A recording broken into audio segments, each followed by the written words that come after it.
மக்களே, welcome back to my channel Maple பயணங்கள். இன்றைக்கி இந்த வீடியோவில் எங்களோட ஃப்ரெண்ட்ஸும் ஜாயின் பண்ணியிருக்காங்க. டொரண்டோலேருந்து ஆட்டோவா விசிட் பண்ண வந்திருந்தாங்க. ஸோ எல்லோரும் சேர்ந்து ஒரு ட்ரிப் போகலாம் அப்படின்னு பிளான் பண்ணி நாங்கள் எல்லோரும் வந்திருக்க இடம் எங்கன்னு பார்த்தீங்கன்னா கேனடாஸ் ஏவியேஷன் அண்ட் ஸ்பேஸ் மியூசியம்க்கு தான் வந்திருக்கோம். ஸோ நம்ம மியூசியம்க்கு வந்திருக்கோன்றதுனால மியூசியம் விசிட் பண்ண போகிறோன்னு கிடையாது. நம்ம எனக்கு மியூசியமை விசிட் பண்ணுறதுக்கே வரலை. நம்ம வந்ததே வேறு ஒரு விஷயத்துக்காக. நம்ம எதுக்காக இங்கே வந்திருக்கோம் அப்படின்றது தம்ப்நெயிலை பார்த்தே உங்களில் நிறையா பேருக்கு இந்நேரம் தெரிஞ்சிருக்கும். இந்த ஸ்பேஸ் மியூசியம்குள்ளே தான் ஆட்டோவா ஏவியேஷன் அட்வென்ச்சர்ஸ் அப்படின்ற ஒரு டூர் கம்பெனியோட ஆஃபீஸ் இருக்குது. ஸோ அவங்க மூலியமாக தான் நம்ம இன்றைக்கி பைப்ளைன் டூர் போக போகிறோம். அதனால தான் நம்ம இப்போ இந்த மியூசியம்க்கு வந்திருக்கோம்.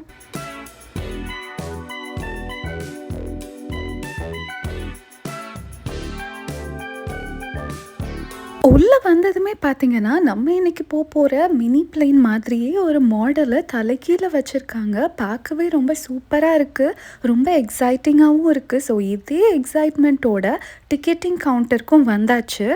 நம்ம ஆன்லைன்லேயே புக் பண்ணிட்டு தான் வந்திருக்கோன்றதுனால கரெக்டாக நம்மளோட டைம் ஸ்லாட்டுக்கு தான் வந்து ரீச் ஆகிருக்கோம். வெளியில் நம்மளோட இன்ஃபர்மேஷன்ஸ் மட்டும் கொடுத்துட்டு நம்மளோட டர்னுக்கு இங்கே வந்து வெயிட் பண்ணிகிட்ருக்கோம். நம்ம இங்கே வெளியில் வெயிட் பண்ணிகிட்ருக்க நேரத்தில் பார்த்திங்கன்னா இந்த மாதிரியான ஒரு வின்டேஜ் ஏர்க்ராஃப்ட் பார்த்தோம். இதுதான் ஆக்சுவலி பைப்ளேன். இந்த பைப்ளேனில் சீட்டிங்க்கு மேலே எந்த ஒரு கவரிங்கும் இருக்காது. ஸோ நம்ம ஃப்ளை பண்ணும்போது நிஜமாலேயே ஒரு த்ரில்லிங் எக்ஸ்பீரியன்ஸாக தான் இருக்கும். அதுக்கப்புறம் இங்கே ஹெலிகாப்டர் டூர்ஸும் அவைலபிளாக இருக்குது. ஸோ நம்ம அங்கே இருக்கும்போதே ஒரு ஹெலிகாப்டரும் வந்து லேண்ட் ஆச்சு. இங்கே ரொம்ப பிஸி டேவாக ரொம்ப லைவ்லியாக போய்கிட்டு இருக்குது இன்றைக்கி.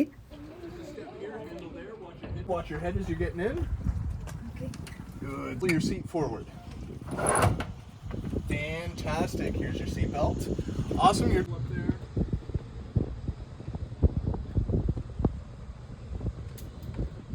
இந்த ஃபேமிலி பிளேன் டூர் ஸ்டார்ட் பண்ணுறதுக்கு முன்னாடி சேஃப்டி மெஷர்ஸ்க்காக நம்ம என்னெல்லாம் பண்ணலாம் பண்ணக்கூடாது, டூஸ் அண்ட் டோன்ட்ஸ் எல்லாமே கம்ப்ளீட்டாக நமக்கு இன்ஸ்ட்ரக்ஷன் சொல்லி கொடுத்து அதுக்கப்புறம் தான் ஸ்டார்ட் பண்ணுறாங்க.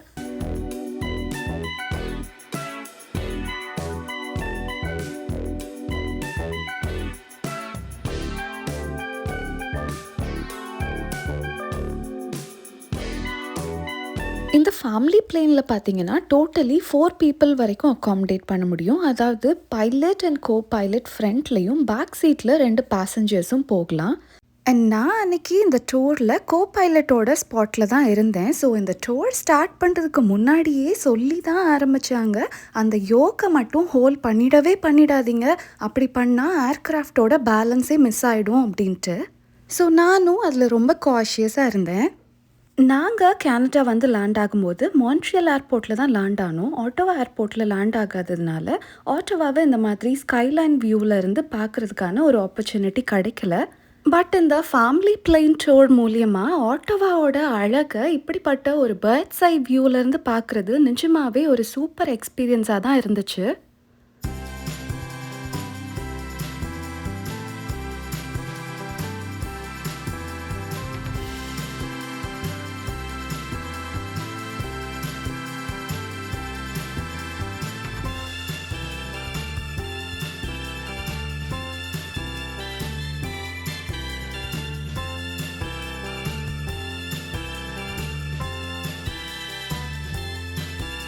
இந்த டூர் ஸ்டார்ட் ஆனதும் நம்ம முதல்ல பார்க்குறது இந்த ஆட்டோவா கேட்டினியூ ரிவர் தான்.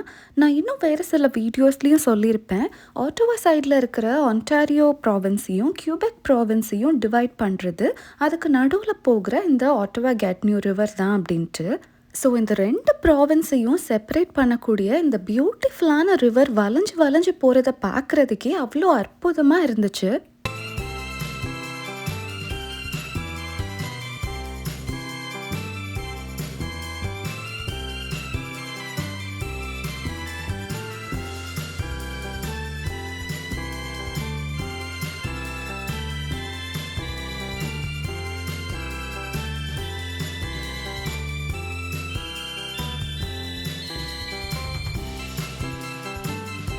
நாங்கள் இன்றைக்கி செலக்ட் பண்ணியிருக்க டூர் பேக்கேஜ் என்னென்னு பார்த்தீங்கன்னா பார்லிமெண்ட் ஹில் டூர் பேக்கேஜ் தான். ஸோ பார்லிமெண்ட் ஹில்லை சுற்றி தான் இந்த டூர் ரைடும் இருக்கும். பார்லிமெண்ட் ஹில்லில் தான் எக்கச்சக்கமான இம்பார்ட்டண்ட் அண்ட் ஹிஸ்டாரிக்கல் பில்டிங்ஸ் எல்லாம் இருக்குது. அண்ட் மோஸ்ட் இம்பார்ட்டண்ட்லி கேனடாவோட பார்லிமெண்ட்டும் அங்கே தான் இருக்குது. இப்போ நம்ம எக்ஸாக்டாக பார்லிமெண்ட்டோட ஃப்ரண்ட் வியூ தான் பார்த்துட்ருக்கோம். ஆட்டவா பார்லிமெண்ட்டில் 3 பிளாக்ஸ் இருக்குது. Western block, eastern block and central block அப்படின்ட்டு. சென்ட்ரல் பிளாக்ல தான் ரொம்ப ஃபேமஸான பீஸ் டவர் இருக்குது. அதுக்கப்புறம் அங்கே ஒரு லைப்ரரியும் கூட இருக்குது. ஆட்டவா கேபிட்டல் ரீஜியன் அப்படின்றதுனால இங்கே எக்கச்சக்கமான மியூசியம்ஸ் கூட இருக்கும். நேச்சர் மியூசியம், வார் மியூசியம், அக்ரிகல்ச்சர் மியூசியம்ட்டு எல்லாத்துக்கும் மியூசியம் வச்சுருப்பாங்க. அண்ட் இங்கே நிறையா ஆஃபீஸ் பில்டிங்ஸ், இதுக்கப்புறம் கவர்மெண்ட் பில்டிங்ஸ் எல்லாம் நிறையா இருக்கும். அதெல்லாம் கூட இது அந்த பில்டிங் தானே, இந்த பில்டிங் தானே அப்படின்னு ஒவ்வொன்றத்தையும் ஸ்பாட் பண்ணிகிட்டே போயிட்டு இருந்தது. ஒரு நல்ல ஃபன் ஃபில்ட் எக்ஸ்பீரியன்ஸாக இருந்துச்சு. ஆனால் நம்ம பைலட் தம்பி தான் நம்மளை அப்பப்போ பயமுறுத்தி பார்த்துட்டாரு. இந்த வீடியோவில் பார்த்தாலே தெரியும் ஏர்க்ராஃப்ட் எவ்வளோ ஸ்லாண்டடாக இருக்குது அப்படின்னு. விஷயமே என்னென்னா, இந்த ஏர்க்ராஃப்டை டேர்ன் பண்ணும்போதெல்லாம் ஒரு 45 டிகிரிஸ் வரைக்கும் டில்ட் பண்ணி தான் இந்த ஏர்க்ராஃப்டை டேர்னே பண்ணுறாங்க. ஸோ அப்படி பண்ணும்போதெல்லாம் அது ஒரு திக் மொமெண்ட்டாக தான் இருந்துச்சு.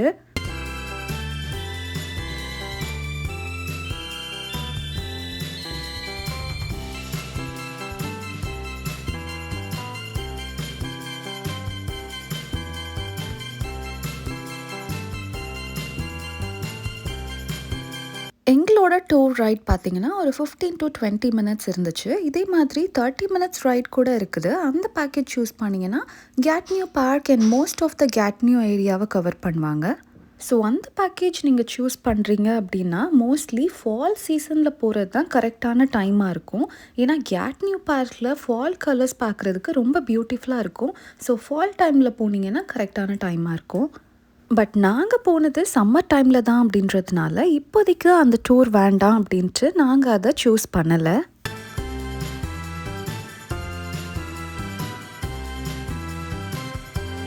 இப்போ நம்ம ஆல்மோஸ்ட் நம்ம டூரோட எண்டுக்கு வந்தாச்சு. நம்ம ஸ்டார்ட் பண்ண பாயிண்ட்டுக்கே இப்போ திருப்பி ரிட்டர்ன் வந்திருக்கோம். நம்ம ஸ்டார்டிங்கில் பார்த்த ஆட்டவா ரிவர் மேலே தான் இப்போ ஃப்ளை பண்ணிகிட்ருக்கோம். விண்ட்னால இந்த வாட்டர் சர்ஃபேஸ் மேலே க்ரியேட் ஆகிற அந்த லைன்ஸ் எல்லாம் பார்க்குறதுக்கே ரொம்ப நல்லா இருந்துச்சு. இப்போ நம்ம லேண்ட் பண்ண போகிறோம். லேண்ட் பண்ணும்போது கூட ஏதோ தலைக்குப்புற விழுந்துற போகிற மாதிரி தான் ஃபீல் ஆகுது. அவ்வளோ ரொம்ப ஸ்லாண்டடாக ஒரு லேண்ட் பண்ணுறாங்க. ஏன் இதில் மட்டும் இந்த மாதிரி ஃபீல் ஆகுதுன்னா, இது ரொம்ப சின்ன சைஸ் பிளேனாக இருக்கிறதுனால எல்லா மோஷனும் நமக்கு நல்லாவே ஃபீல் பண்ண முடியுது. இதுவே இந்த ஏர்க்ராஃப்ட் பெருசாக இருந்தால் இந்த மாதிரி மோஷன்லாம் நமக்கு நல்லா ஃபீல் பண்ண முடியாது. ஸோ ரொம்ப ஸ்கேரியாகவும் இருக்காது.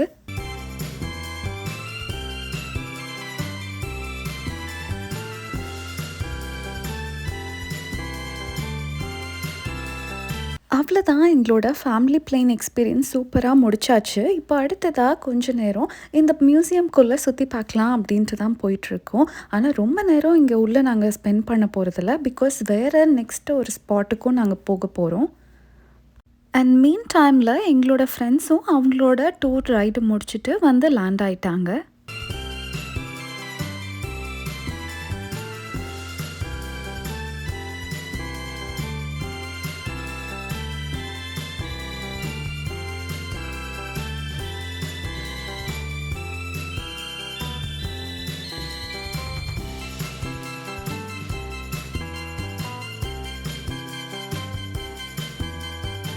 நம்ம பார்த்ததோட இது ரொம்ப பெரிய சைஸ் ஃபைட்டர் ஜெட்டாக இருக்குது. நம்ம உள்ளே போய் உட்காந்து பார்த்தது கொஞ்சம் குட்டி சைஸு. இது எவ்வளோ தூரம் இருக்குது? ஆமாம், இதுதான் உண்மையான ஃபைட்டர் ஜெட் நினைக்கிறேன். உண்மையான ஃபைட்டர் ஜெட் பாம்பு பெருசு இருக்கு.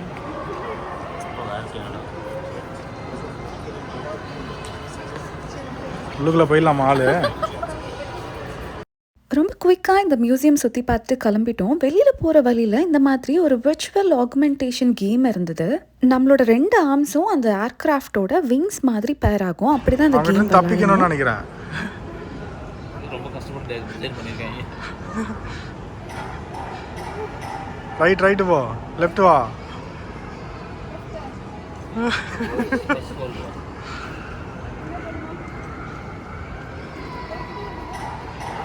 முடிச்சிட்டாங்க போ.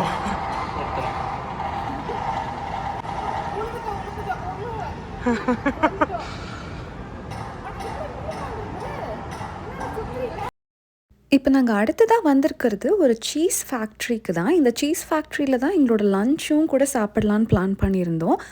அது கூடவே இந்த சீஸ் ஃபேக்ட்ரியில் சீஸ் எப்படி மேனுஃபேக்சர் பண்ணுறாங்க அப்படின்றதையும் அந்த ப்ராசஸ் எல்லாம் நம்ம பார்க்கலாம். சீஸ் ப்ரொடியூஸ் பண்ணுறதுக்கான மிஷினரிஸ், அந்த மிஷின்ஸ் எல்லாம் அவங்க எப்படி ஆப்ரேட் பண்ணுறாங்கன்றதெல்லாம் பார்க்குறதுக்கு இந்த மாதிரியான ஒரு கிளாஸ் விண்டோ கொடுத்துருக்காங்க. இந்த கிளாஸ் விண்டோ வழியாக அவங்க பண்ணுற ஆப்ரேஷன்ஸ் எல்லாம் நம்ம பார்க்கலாம்.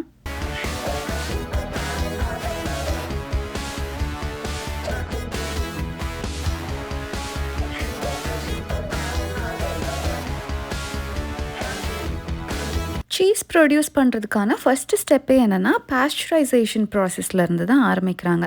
நம்மளோட சேனல்லையும் கூட ஒரு மாட்டு பண்ணையிலேருந்து நம்ம ஒரு வீடியோ அப்லோட் பண்ணியிருக்கோம். அதே மாதிரியான ஒரு மாட்டு பண்ணையிலேருந்து தான் பேரோஸ் அண்ட் பேரோஸ் ஆஃப் மில்க்ஸ் எல்லாம் எடுத்துகிட்டு வந்து ஃபஸ்ட்டு அதில் இருக்கிற ஜெர்ம்ஸ் எல்லாம் கில் பண்ணுறதுக்காக பாஸ்டரைசேஷன் பண்ணுறாங்க. அதுக்கப்புறமா இந்த மாதிரி ஒரு ட்ரெயினிங் டேபிளில் போட்டு எக்ஸஸாக இருக்கிற மாய்ஸ்சர், வாட்டர் எல்லாம் ட்ரெயின் பண்ணி எடுத்துகிட்டு அதை ஒரு சாலிட் ஃபார்முக்கு கொண்டு வராங்க. அதுக்கு அடுத்த ஸ்டெப் என்னென்னா கட்டிங் அண்ட் சால்ட்டிங் ப்ராசஸ் தான் பண்ணுறாங்க. ஹோல் பிளாக்ஸாக இருக்கிற சீஸை நமக்கு தேவையான ஷேப்பில் க்யூப்ஸாவோ இல்லை ஷ்ரெடடாவோ கட் பண்ணுறாங்க. ஆனால் எங்களுக்கு சர்ப்ரைசிங்காக இருந்த விஷயமே என்னென்னா இந்த அளவுக்கு சால்ட் அள்ளி தெளிக்கிறது தான், இந்த அளவுக்கு சால்ட் கண்டென்ட்லாம் இந்த சீஸில் இருக்குன்றதே இங்கே பார்க்கும்போது தான் நாங்கள் தெரிஞ்சுக்கிட்டோம்.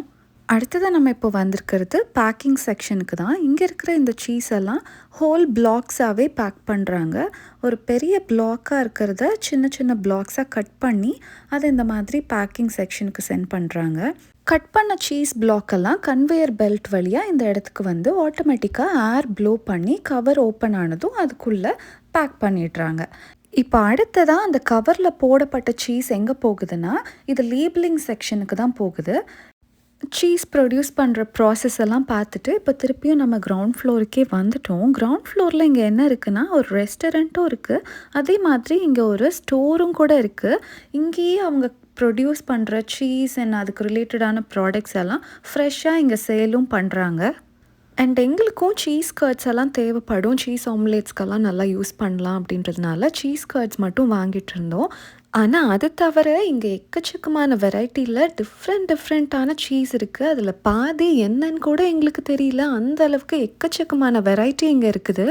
அப்படி இங்கே இருக்கிற சீஸ் எல்லாம் பார்த்துட்டே போகும்போது தான் இங்கே ஒரு விஷயம் நோட்டீஸ் பண்ணோம். இங்கே இருக்கிற ஒரு டைப் ஆஃப் சீஸை 10 years old அப்படின்ட்டு போட்டிருந்தாங்க.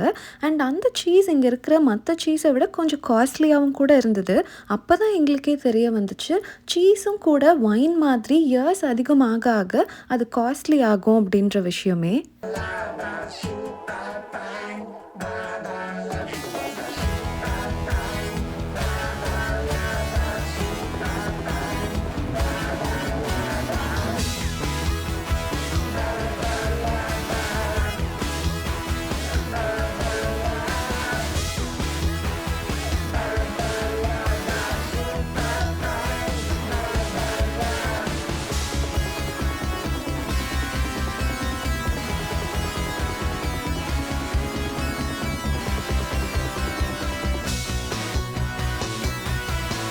அப்படியே இங்கே ஒரு குட்டி பர்ச்சேஸ் முடிச்சுட்டு அப்படியே எங்களோட லஞ்சையும் இங்கே முடிச்சாச்சு.